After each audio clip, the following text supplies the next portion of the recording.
We can trace back statements about the masses in the works of classical Greek philosophers like Plato, who stated that an ignorant mob ought not to make decisions, as it would lead to chaos and anarchy, and that the best approach is to pursue justice, so that everyone gets what they need and deserve. Plato believed that only the philosopher king could have a capacity to rule, one who has a love of wisdom, willingness to live a simple life, and discover the essence which is present in all things and all human beings. However, it isn't until the 19th century when the status of the masses became a philosophical and moral issue in a manner hitherto unseen. It came to be defined as the permanent possibility in all individuals of losing concern for their personal status and worth, and assigning themselves to something outside themselves in an abstract other.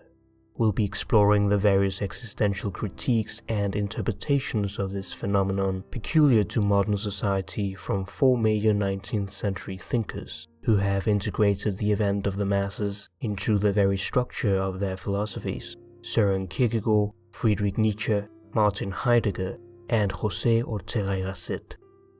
Danish theologian, philosopher, and father of existentialism, Søren Kierkegaard writes, "I wish that on my grave might be put the individual." His wish, however, was not granted. Kierkegaard vehemently opposed the philosophical and social trend of granting to the state a legitimacy and authority over the individual. He was the first thinker to perceive the immense significance of the genesis of the masses in 19th century Europe. He writes, "There's a view of life which holds that where the crowd is, the truth is also, that it is a need in truth itself, that it must have the crowd on its side. There is another view of life which holds that wherever the crowd is, there is untruth, so that, for a moment to carry the matter out to its farthest conclusion, even if every individual possessed the truth in private, yet if they came together into a crowd so that the crowd received any decisive, voting, noisy, audible importance, untruth would at once be let in." Kierkegaard tells us that one doesn't really feel responsible in a crowd, because one doesn't act alone, but shares responsibility with everyone, so there's no one who can be blamed. They are just members of the unknown, faceless crowd. The individual does not count in the mass, only the number of people, hence quantity is worth more in mass societies than quality. The mass is an abstraction in which one flees in cowardice from being a single individual. People are more likely to engage in nefarious behavior in a herd mentality. One then becomes unrepentant, that is, one doesn't think he's doing anything wrong, when one is in fact doing something wrong. It takes courage to be an individual, to be accountable and responsible for one's own actions, without blaming others. However, it is too venturesome a thing to be oneself, far easier and safer to be like the others, to become an imitation, a number, a cipher in the crowd. In a crowd, one conceals one's cowardice and feels courageous, promoting even more herd behavior. When the crowd is treated as the court of the last resort, truth becomes untruth. Kierkegaard's notion of truth has to do primarily with the religious view of life. One must be held accountable by something higher, something transcendent. Everyone can extricate himself from the crowd to become a single individual. He tells his readers to seek God for themselves rather than following the crowd. A person cannot live out the Christian faith simply by going to church every week, observing Christian holidays, or praising whatever is trendy among the church community. Instead, one must encounter God personally, for only one receives the prize, and for that, one should be cautious with the others. He writes, "The eternal, the decisive, can only be worked for where there is one, and to become this by oneself, which all can do, is to will to allow God to help you. The crowd is untruth." The very notion of religion entering the social scene is how it dies. The eternal truth pertains solely to the single individual through God's help. Only then can one love one's neighbor as one loves himself, the absolute true expression of human equality. In the present age, Kierkegaard goes more in depth on what he saw as the victory of abstraction over the individual. He he posits an early form of nihilism, which he referred to as leveling, an anonymous social process in which the uniqueness of the individual becomes non-existent by assigning equal values to all aspects of human endeavors, thus missing all the subtle complexities of human identity. In other words, it tries to put everything at the same level. Overcoming this represents a step in the right direction towards becoming a true self, recovering the sense that our lives are meaningful. Leveling is supported by the public, which he calls a monstrous nothing, consisting of unreal individuals who are never united in an actual situation and yet are held together as a whole. He writes, "In order that everything should be reduced to the same level, it is first of all necessary to procure a phantom, its spirit a monstrous abstraction, an all-embracing something which is nothing, a mirage, and that phantom is the public. It is only in an age which is without passion yet reflective that such a phantom can develop itself with the help of the press, which itself becomes an abstraction. The press satisfies the desire of seeking trivial diversion without making one responsible for anything." German philosopher Friedrich Nietzsche observed that the essential fact of modernity was the problem of nihilism brought about by what he proclaims as the death of God, a fact from which the existence of the masses cannot be separated. The great enemy is the lost man, characterized by nihilism insofar as he has detached himself from the higher values of life, expressing indifference to human excellence, creativity, and beauty. The lost man escapes into the world of entertainment to distract himself from life's hardships, which are crucial for his path towards self-realization. Nietzsche proposes a secular form of self-transcendence through the figure of the Übermensch, who is declared as the meaning of the earth. The Übermensch strives for self-overcoming, manifesting itself in the encounter with obstacles, and embraces whatever life throws at him. He sacrifices momentary comfort in order to achieve greatness, and is not afraid to live dangerously. He is the highest life affirmer who strives to become who he is, gaining power over himself, reaching a joy worthy of God's.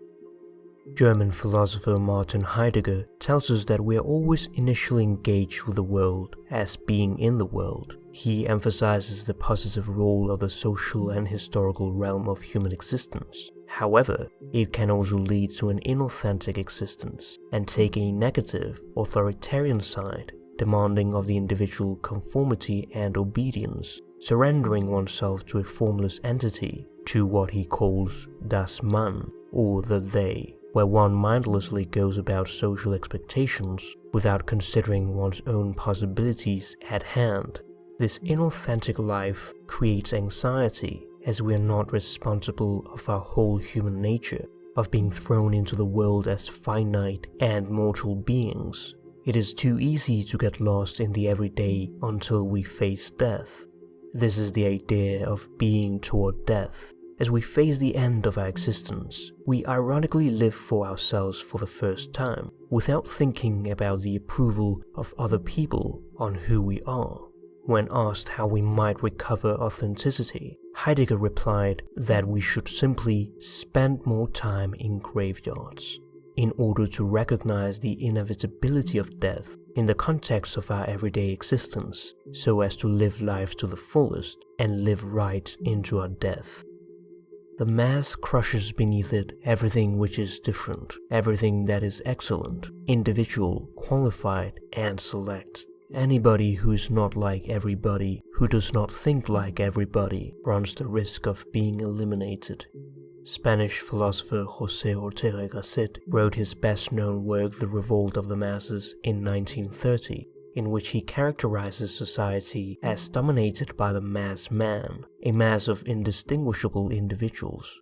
Ortega expresses his fear of the collective mediocrity and tyranny of the majority who believe that to be different is to be indecent, threatening individuality and free thought. They are characterized by conformity, changing their behavior to fit in with the people around them, and mediocrity, the quality of being average.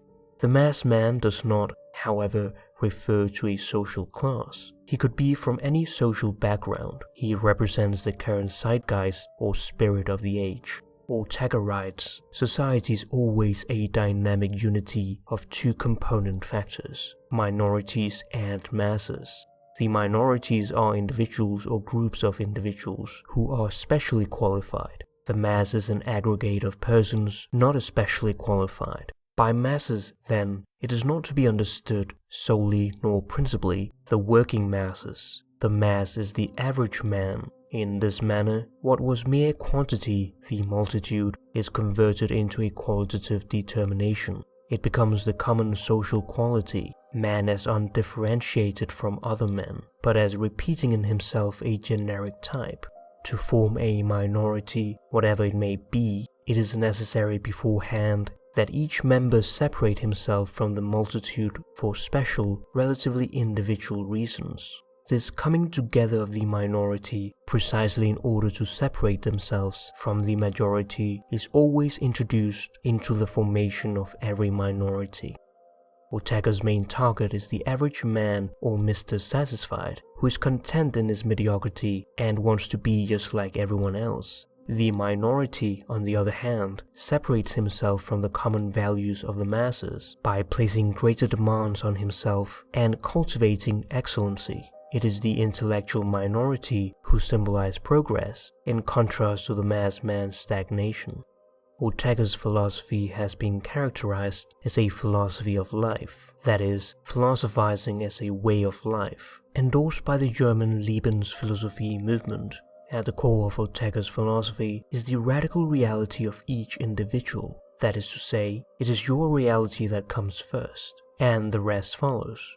The absolute truth would be obtained by the sum of all perspectives of all lives. Just like Heidegger, Ortega unites both subject and the world, overcoming the limitations of both idealism, in which the world is a mental construction, and realism, in which the world exists independent of the subject. He coined the term racial vitalism, in which knowledge is based on the radical reality of life, whose essential component is what he calls vital reason, that is, reason with life as its foundation.